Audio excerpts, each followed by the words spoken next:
Walam yaqul bi rasuli wala bi nabi. Asara ila dzalika al-ma'na. La tad'ani illa biya abdaha.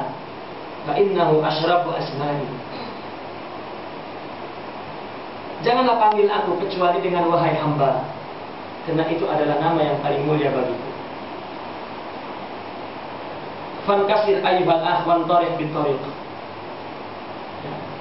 Berendah dirilah wahai akh, dan luruhkan dirimu di dalam tariq suluk ilallah. Wala taraka halan wala maqalan yazillu anka kulla ta'wiyah. Dan janganlah terpedaya begitu oleh perasaan bahwa Anda merasa lebih baik, merasa berubah, merasa mendapat kesan dari ibadah, hatta kesan pun dari Allah. Tujuannya bukan kesan tetapi Allah. Allah bagi kesan ibadah itu adalah hijab.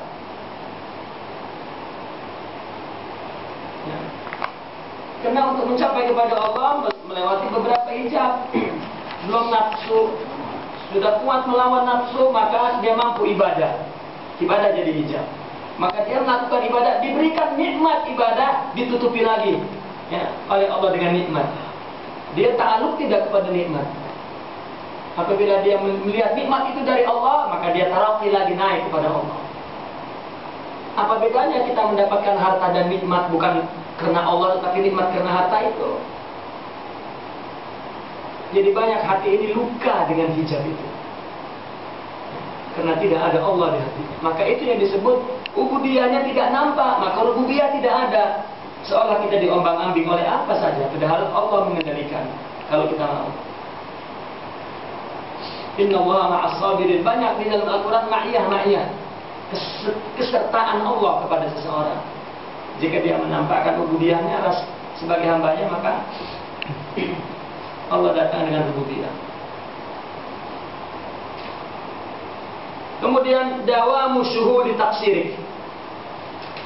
Salah satu adab lagi, hendaklah senantiasa merasa dia merasa taksir, merasa kurang, merasa merasa kurang, merasa taksir, merasa tidak sempurna melakukan sesuatu. Wa utti ra'sak wastaghfir bila sabab. Tundukkan kepalamu, yakni tawadhu, dan mintalah ampun, beristighfar dan minta maaf tanpa sebab. Waqif ala qidamil insaf mu'tadhira. Dan berdirilah di atas keinsafan dengan memohon maaf. Ini senantiasa kita disuruh kepada di dalam tarbiyah untuk senantiasa melihat bahwa yang salah kita bukan orang lain, tetapi bukan penyakit psikologis bahwa dia terlalu disalahkan, lain lagi. Tapi ini adalah sebuah proses pencerdasan spiritual. Itu sebetulnya latihan kepada Allah. Logikanya begini, kita punya teman, selalu bisa kita logikakan. Kita punya teman itu kita sukai, maka kita selalu memohon maaf. Setiap kita melakukan, aduh maafin ya kalau ada salah. Beberapa saat setelah dia bincang-bincang, kemudian maaf ya kalau ada punya kesalahan. Oh, nggak apa-apa ya. Nah, mungkin teman akan mengatakan enggak kok, nggak ada salah. Begitu mau berpisah juga, ya saya pamit, nanti kita jumpa lagi, mohon maaf kalau saya salah. Dan nggak berbuat salah. Coba kita bayangkan, jika orang itu berbuat salah kepada kita, maka kita sudah memberikan maaf dulu sebelum dia minta, karena dia orang yang selalu minta. Kalau begitu manusia, apalagi Allah yang menciptakan kita.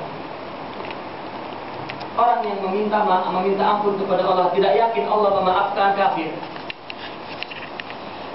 Berarti menghina keluasan Allah. Kalau tidak, kita sudah selesai sejak awal karena kita lupa kepada Allah, ditamatkan oleh Allah. Orang yang bermohon kepada Allah ragu, kayaknya Allah nggak ngabulin, kafir. Ud'uni astajib lakum. Berdoalah, aku berikan ijabah. Tetapi orang keliru memandang Allah, kelihatan kiranya Allah yang menurut dia adalah sesuai dengan keinginan nafsunya, kesempitan pikirannya, ya, kesempitan dadanya, kesedikitnya ilmunya, dan sedikitnya mengenal kemaslahatan dirinya, mengenal kemaslahatan hidupnya, sehingga ketika berdoa seolah-olah Allah harus mengikuti apa kata hatinya. Dan itu mungkin nafsunya, mungkin sempitnya pikiran, mungkin tentang ijabah Allah ijabahi. Rasulullah memberitahu, jika engkau berdoa Allah pasti mengijabahi, dan itu janji Allah. Tetapi Allah memenuhinya menurut keinginan Allah, waktunya menurut kehendak Allah, waktunya, jumlahnya juga menurut kehendak Allah,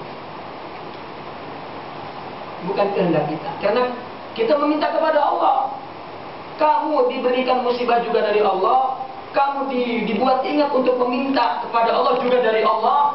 Kenapa tiba-tiba pemberiannya mengikuti kamu? Sedangkan Allah telah mencatat semua urusan hidup itu sebelum diciptakan. Maka ternyata yang kita lakukan hanyalah ubudiyah. Jika kita betul telah mengizarkan ubudiyah semuanya, maka kita akan merasakan ada kendali rububiyah dari Allah.